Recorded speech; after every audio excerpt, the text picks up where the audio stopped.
I like this question. It's an interesting question. So there are many definitions to financial independence, as well as retirement, as well as financial freedom. So what I am, I like to call cash flow financial independent. So I don't have I'm sure your followers have seen like the 4% rule. You say if you want to live on $40,000 a year, you save up $1 million, and in theory, you can withdraw that 4%, that $40,000, and it will last you for the rest of your life. That's like traditional financial independence. What cash flow fi is, and a lot of people in real estate can relate to this, I could probably work 5 hours a week and sustain my lifestyle with still having a savings cushion. So like I'm essentially at the point where, and again, I'm single, I'm a guy, I don't have kids. So people who are gonna bash me like, what? That's crazy. My lifestyle's pretty cheap. I'm definitely a frugal guy. But yeah, having that liberty and having like the 5 hours a week or less of time that I actually have to work, quote unquote have to work, that's what I call cash flow fi or cash flow financial independence. Okay. And just to restate it a different way, like you can cover your expenses based on the money that you're earning from side hustles, real estate, any other income sources, right?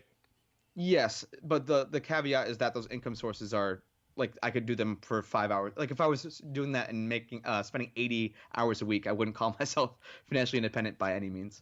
Perfect.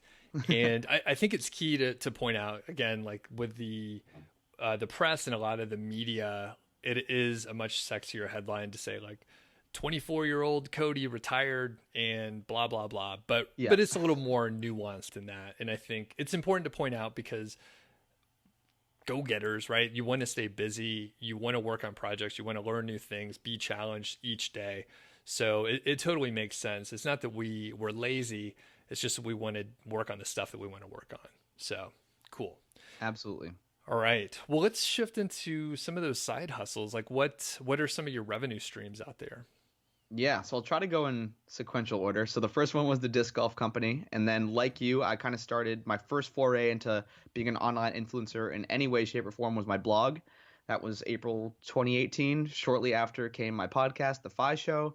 Then I started getting into some freelancing because at that point I was transitioning out of my corporate banking job and I wanted to have like just know that I could make money online doing freelancing in case shit hit the fan and I needed to make money. So I was like, okay, I can do this. I made some money doing freelance writing and audio editing and some video editing stuff.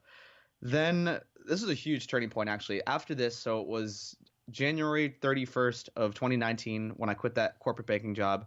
And 2 months later, I actually went on a book tour with Grant Sabatier, who is the author of Financial Freedom, for 3 months around the country.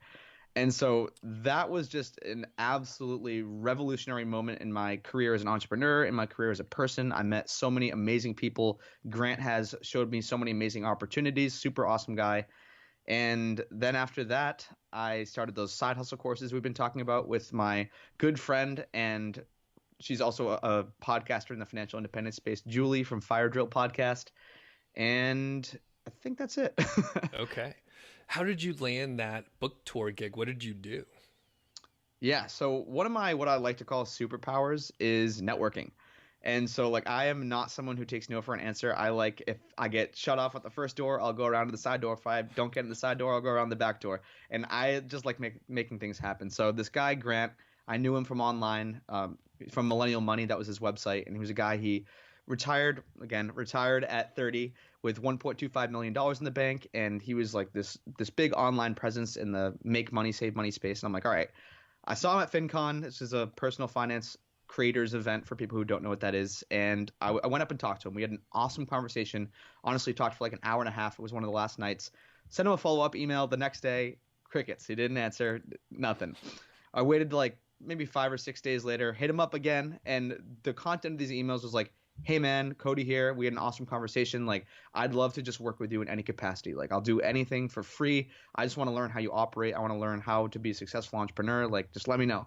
I'll do anything to make your life easier. And until finally, I hit him with a third email, and he finally answers. And he's like, oh, hey man, like, I just get a lot of emails, so this got lost in the inbox.